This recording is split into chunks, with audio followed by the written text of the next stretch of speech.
This is probably my favorite frame project so far, a 29 plus single speed clunker. It's my favorite not just because of the way it turned out, but also because I tried so many new things on this frame.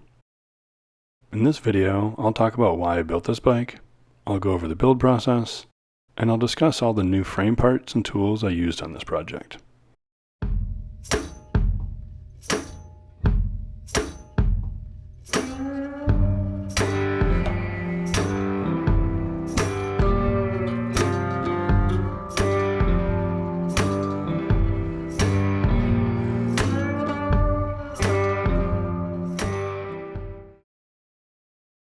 About 30 years ago, my dad bought a 1955 Mercury Monterey, salmon with a white top. It became my daily driver for a few years, and it was a blast to drive. My dad eventually sold that car, and to this day, I still miss it. I'll probably never be able to buy it back, so I decided to do the next best thing. I built a two-wheeled version of it. I always wanted a clunker, and had been planning this frame for quite a while, but it wasn't until COVID hit that I got the motivation to start cutting some tubes. With both work and travel limited, it was the perfect time for a frame project. There wasn't a lot going on, and it was nice to have something to keep me busy. Plus, it had been about 4.5 years since my last frame project, so I was well overdue. This was frame number 4, and there were lots of frame building firsts for me on this project. This was the first time using the Conga Bicycle's chainstay yoke, the first time using a T47 bottom bracket shell, and the first time using Paragon rocker dropouts. And because they're stainless, this meant it would be my first time using Fillet Pro Silver instead of the usual bronze brazing rod I'd been using up to this point. I had used these Paragon bullets before, but not for connecting chainstays and dropouts. The bullets made cutting slots a bit more difficult. I ended up buying a base attachment that makes my angle grinder into a sort of mini chop saw. It did the job, but wasn't ideal for this kind of thing. And this would be the first time adding water bottle bosses to a frame, but they wouldn't be for a water bottle cage. I used Paragon bolt-on cable guides so that even though this bike will likely always be a single speed, if I want to run gears, all I have to do is switch to double cable guides and swap the dropout insert for one with a derailleur hanger.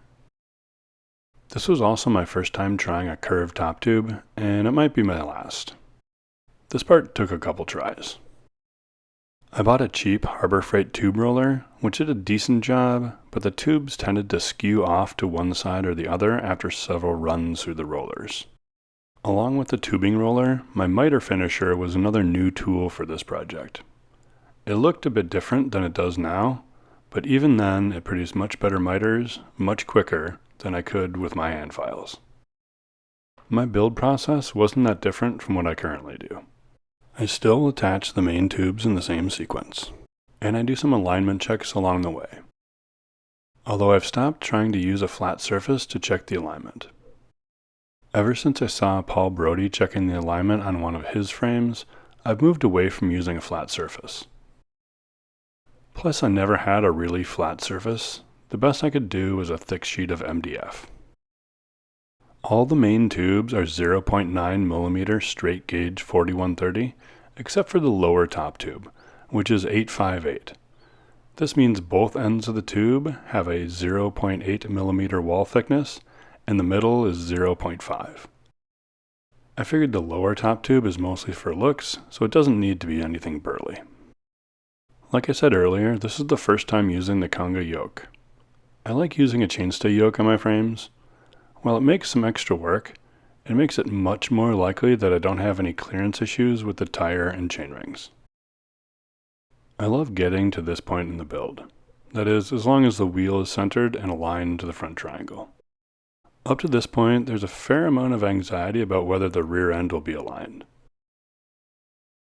There's just something about seeing a wheel in the frame that makes me feel like I'm almost done, even though in reality, there's a lot of work left to do. I like clean cable routing on my frames, ideally without any zip ties. I usually use a combination of cable stops and cable guides, but this frame uses full housing for the rear brake. After I did the brazons, I did the final fillets. Up to this point, most of the joints had just been tinned, so I brazed full-size fillets and then spent some time sanding and smoothing. I do wish I had spent more time smoothing the fillets on this frame, but I get impatient at this point in the build. Then it was ready for paint. I'd never really done a bike with a theme or anything this flashy before, but I figured I had personal inspiration to justify it. This was my first time using spray dot bike. I can't remember if I put a clear coat on this or not, but if I did, it was just a thin one. As with all rattle can paints, spray dot bike isn't the most durable option, but because it's a clunker, I don't mind if it gets scratched or scuffed. I'm really happy how the paint on both the frame and the fork turned out. Speaking of the fork, it's an old custom Waltworks fork that I had Walt build for a Fargo I used to have. I didn't do my regular head badge for this frame. Instead, I found a sticker on eBay of an old 50s Mercury logo. I put Surly Sunrise bars on this bike and wanted to take advantage of the fact that they're steel by giving them a nice rusty patina. I started by sanding a bunch of the paint off, then using a rusting solution of vinegar and salt to get a good layer of surface rust. Then I added a couple layers of clear coat. And here it is in its current form. I picked up this chrome handlebar bag a while ago. I think it fits the vibe, and it's nice to have somewhere to throw a small toolkit and lock. First I ran a Thompson seat post, then a thud buster, and finally switched to a gravity dropper. If you've never seen one before, this is the OG dropper post. No hydraulics to worry about here. It's all done with a spring and magnets. Pretty cool. The windows in the Mercury had kind of a blue tint to them, so the blue C-tube clamp fits the vibe well too. The 29 Plus Nards are a good fit for this bike. They're a great all-around tire as long as it isn't muddy. Taking alleys and shortcuts around town, or riding the river trails. It's just a fun bike to cruise around on. And there it is, frame number 4. Probably my favorite frame project so far. If you haven't watched my other videos, go check them out. There are a bunch of videos showing the frame building process for my current project, along with a few other bike check videos. Hit the like and subscribe button so you'll see the next video when it gets published. Thanks for watching, take care, see you next time.